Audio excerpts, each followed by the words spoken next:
Welcome back. Maya Angelou was a multi-talented singer, dancer, civil rights activist, and world-renowned literary figure. Maya was a nickname given to her by her beloved brother Bailey. She was born Margaret Ann Johnson on April 4th, 1928 in St. Louis, Missouri. Her parents were Bailey Johnson and Vivian Baxter. They had marital difficulties and divorced when she was 3 years old. After which, Angelou spent most of her childhood in the care of her paternal grandmother, Annie Henderson, in rural Stamps, Arkansas. Angelou was exposed to interpersonal and systemic trauma at an early age. Angelou described the systemic trauma of Arkansas. Arkansas, she said, as a place with its dust and hate and narrowness. It was as south as it was possible to get. At the age of 7, while she was briefly in the care of her mother, she was raped by her mother's boyfriend. When he was released from jail, he was murdered. It was alleged that Angelou's uncles killed him. Angelou blamed herself for his death and went mute for about 6 years. Angelou's interest in English language and literature started in childhood. She wrote essays, poetry, and kept a journal. At the age of 15, she became the first African American to work as a street conductor in San Francisco. At the age of 16, she gave birth to her son, Clyde Bailey Guy Johnson. At the age of 21, she married Tosh Angelus. The marriage lasted 3 years, but she kept a form of his name, Angelou. In the 1950s, she worked as an international singer and dancer in the calypso and cabaret styles. In 1859, Angelou joined the African American Writers Guild of New York City. She participated in the civil rights movement. She was the northern coordinator of the Southern Christian Leadership Conference.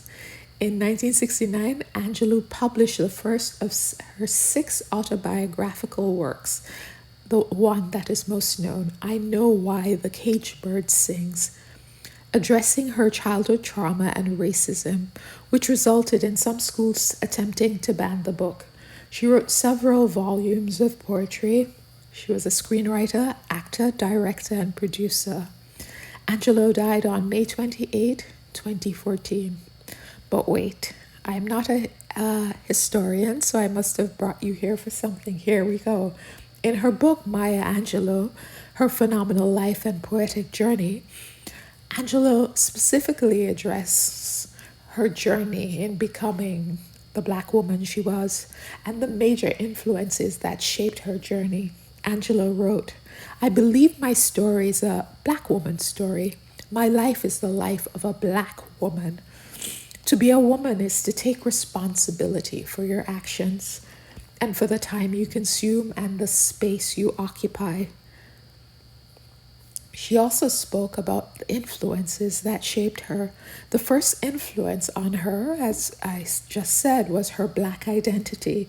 Angelou wrote, I am just so grateful to be a Black woman. Black women have stood strong every time.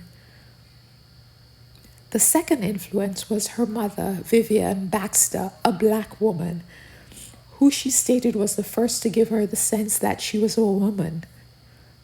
Angelou said, her mother said, baby, you know something? I think you're the greatest woman I've ever met. Yes, because you're very intelligent and you're very kind. And those 2 qualities are rarely found together. So you are a great woman. Angelou indicated that her mother's words boosted her self-esteem.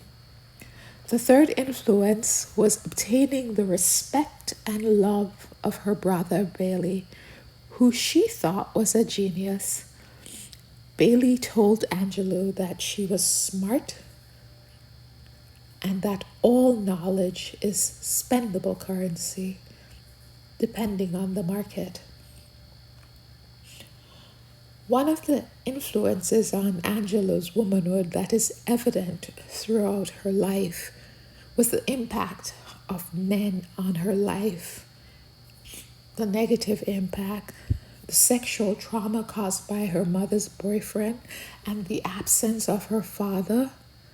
Talking about her rape, Angela wrote, "I was raped when I was a girl, and after that, I was approached many times by people who were interested in me sexually, just sexually." This is the re traumatizing of someone as they're only experiencing themselves as an object for sex and not a person. And this made me think, all of this made me think about my own life, that throughout my personal life, I've mainly felt safe, and I've felt safe because of healthy, protective men who taught me how to be safe or kept me safe from dangerous men. For example, at the age of 9, I had an unofficial boyfriend. He was a little bit older than I was, maybe 11 or 12. So his father dropped us off at a fair at his school, and we were chaperoned by his two younger brothers. And when the fair ended, we were to wait for his dad outside at the bus station. There was a bar nearby, and it was open, and they had a pinball machine, so all four of us went in there and we played pinball. Then we came out, and the father came that time to pick us up, to take us back. And he opened the car door, put me to sit in the front. And then he turned to his son and said in an angry voice, "Never take her into a place like this again." And I felt so safe that a dad would protect me from his own son.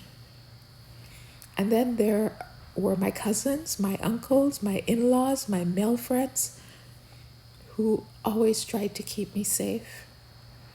Girls need protective black men. Thanks for listening.